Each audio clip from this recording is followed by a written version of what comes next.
So this is the demonstration for our program. This is the main window. We just go to construct component, and now you can see on the left there's a list of components we can choose. We just choose evaporator and select this unit. And here is the unit parameters for the evaporator. We can enter the parameters and all of them. The deviation from the liquid side and from the vapor side, just keep them 0, and whether to count the heat duty to COP. Yeah. And now we click on set state point. For the state point of this unit, you can see you can choose the working fluid and for temperature. If the checkbox is checked, it means it's a fixed input and just give the value. If it's not checked, it has a flag and it has the starting value. So let's just uncheck 3 and 4 and make the state point 1 and 3 has the same flag, and state point 4 has another flag. So if it's not checked, you have to give it a starting value so that it will make the calculation easier for the code. So let's just do that. And the same thing can be done for flow rate and concentration and also pressure and the vapor fraction. So check fixed input, and not checked, you have to give it a variable flag and a starting value. So let's just OK, and let's just put the unit on the canvas. There it is. This is the evaporator we just set, and let me just go ahead and put other units in the single effect chiller on the canvas. This is the heat exchanger. I'm not gonna set any parameters. I'm just gonna put it on the canvas. So the user actually can put everything on the canvas, then set the parameters, or they can set the parameters when they add the unit onto the canvas. It's up to them. This is the desorber, and let's just add a condenser side, select this unit and add this unit. And next one will be the absorber. It's a cross flow, and just add the unit and just put it on canvas. And the last unit is a generic valve, so let's just pick it up in the tree and add it to canvas. So now we have all the 6 units in the single effect chiller system. The next thing we're going to do is to link them. Go to construct and link.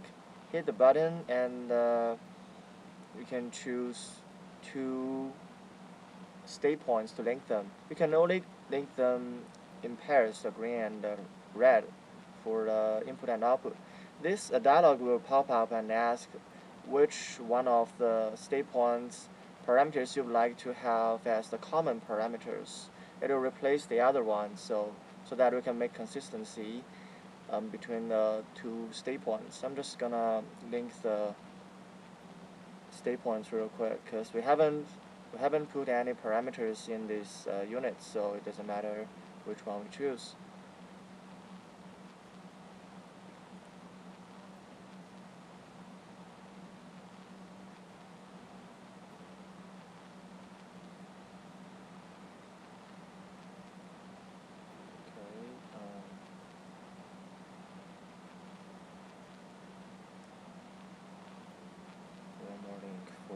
Desorber and exchanger,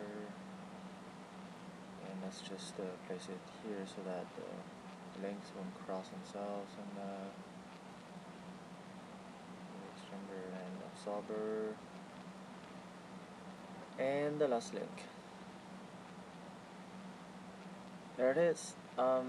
We got all the units and all the links of the single effect chiller system. We haven't put any parameters, so the next step we will demonstrate the save and open function. We go to File and Save, click it, and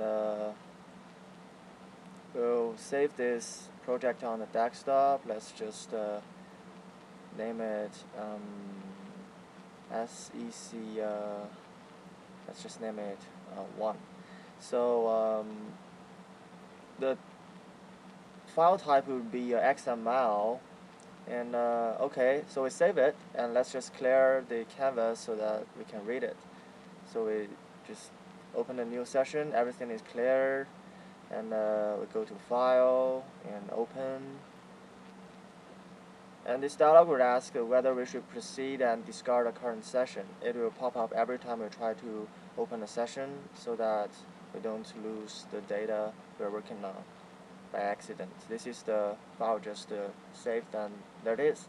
Everything's back on the canvas, the system is there, all the units and the links, and we can edit the unit parameters by use the edit property, and you can just input all the parameters there. We can also access to the state point parameters from this edit and property command.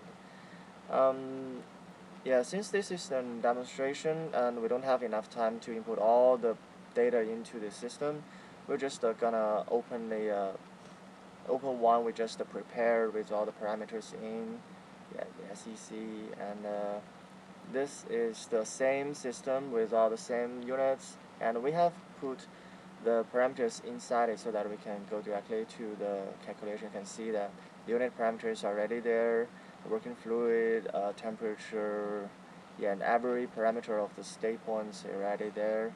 So just proceed and calculate and run.